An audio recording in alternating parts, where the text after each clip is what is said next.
So hello students, आज हम discuss करने वाले हमारे अगले चैप्टर बैलेंस ऑफ पेमेंट के बारे में, जो कि हम डिस्कस करेंगे कि बैलेंस ऑफ पेमेंट होता क्या है और साथ ही बैलेंस ऑफ पेमेंट में क्या क्या रिकॉर्ड किया जाता है। तो चलिए शुरू करते हैं। मेरा नाम है रविकेश श्याम और आप देख रहे हैं आईटी क्लासेस की 95 प्लस सीरीज।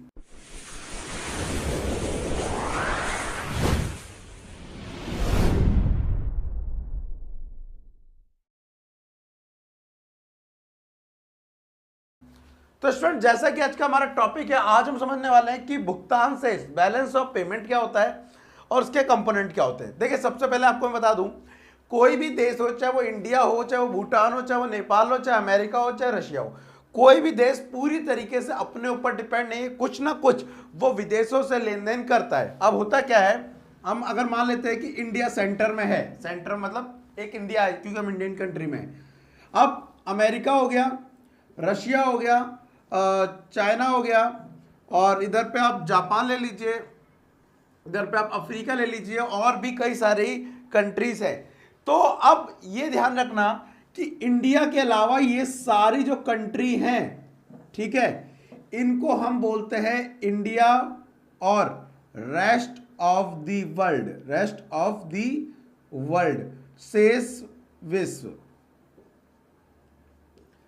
इन्हें क्या बोलते हैं? India and rest of the world.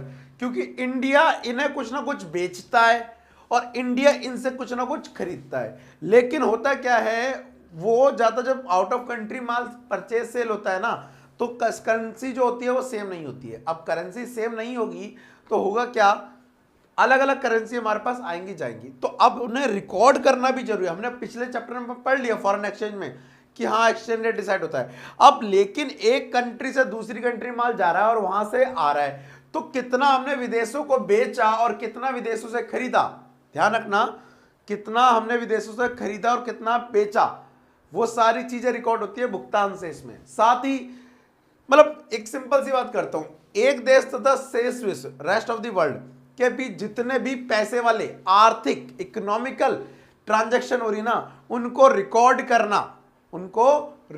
करना कहलाता है बैलेंस ऑफ पेमेंट।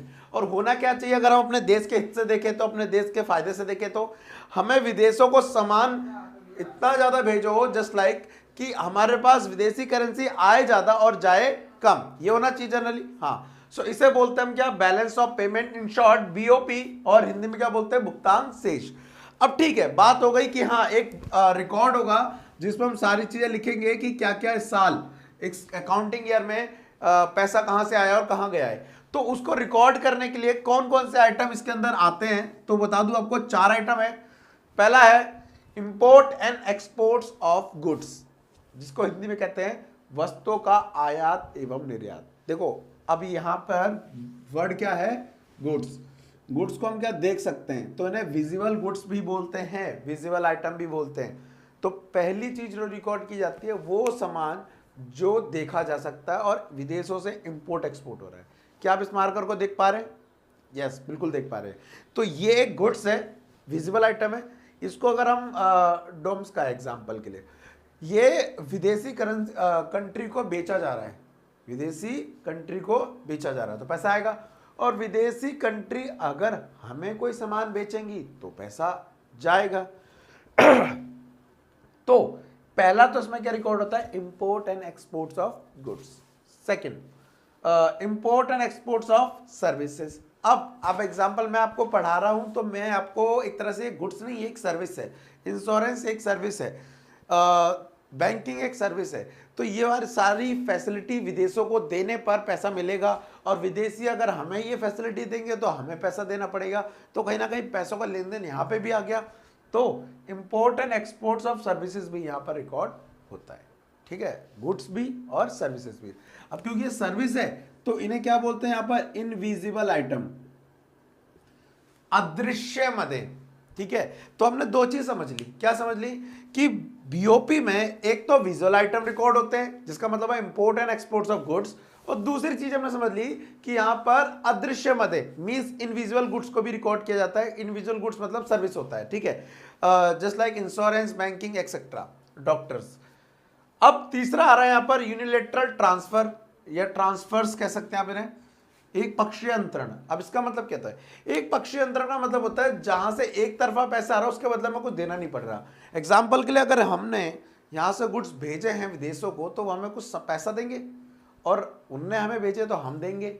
लेकिन अब एग्जाम्पल के आप पढ़ लिख के अच्छी खासी जॉब करने के बाद आप कहाँ चले गए? फॉरेन चले गए। फॉरेन मतलब विदेश चले गए और वहाँ से कमा के पैसा यहाँ भेज रहे हैं, उसके बदले घर वाले कुछ भेजेंगे आपको? आप पढ़ लिख के अमेरिका में बैठे हुए जॉब कर रहे हैं और यहाँ से वहाँ से पैसे भेज रहे हैं, क्या डॉलर? यहाँ से आपके पास कुछ जाएगा क्या सामान कि हाँ मैंने पैसे भेजे तो वहाँ से कुछ सामान आएगा? अभी मैं तो बोलना अचार आएगा, दुआएं आएंगी। एक्चुअली ये क्या है? यूनिलेटरल ट्रांसफर है। यूनिलेटरल मतलब एक पक्षीय, मतलब एक तरफा होती है। एक देश ने दूसरे देश को हेल्प करी, पैसों में हेल्प करी ना, सामान में हेल्प करी, तो ये एक पक्षीय अंतरण होते हैं। इन्हें कहते हैं unilateral transfer, one sided transactions. And last यहाँ पे आता है कैपिटल ट्रांसफर्स। कैपिटल ट्रांसफर्स का मतलब क्या होता है? यहां पर गुड्स एंड सर्विसेज या यूनिलेटरल ट्रांसफर नहीं आते, यहां पे आता है जिसकी वजह से असेट्स और लायबिलिटी या ऑनरशिप में चेंज आता है, उसे बोलते हैं कैपिटल ट्रांसफर्स। एग्जांपल, हमने विदेशों से लोन लिया, हमने विदेशों से लोन लिया, हमने विदेशों को लोन दिया, ठीक है, या हमने विदेश में कोई असेट्स खरीदा या विदेशी ने हमारे देश में कोई असेट्स खरीदा, तो ये सारी चीजें ना तो इंपोर्ट एक्सपोर्ट ऑफ गुड्स है, ना सर्विस है, ना यूनिलेटरल ट्रांसफर है। ये सारे क्या कहलाएंगे? कैपिटल ट्रांसफर, जिसमें क्या हो रहा है? कैपिटल में चेंज आ रहा है, ओनरशिप में चेंज आ रहा है, असेट्स और लायबिलिटी में चेंज आ रहा है। तो ये रिकॉर्ड होंगे हमारे कहाँ पे? बैलेंस ऑफ पेमेंट का कंपोनेंट 4th है जो रिकॉर्ड होगा बीओपी के अंदर, ठीक है। तो बेसिकली पार्ट फर्स्ट में मेरे को यही बताना था कि बीओपी क्या होता है।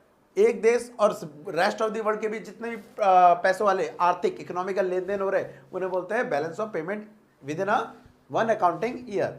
और साथ ही इसके अंदर कंपोनेंट कितने आते हैं? 4, import and export of goods, import and export of services, unilateral transfer and capital transfers, ठीक है।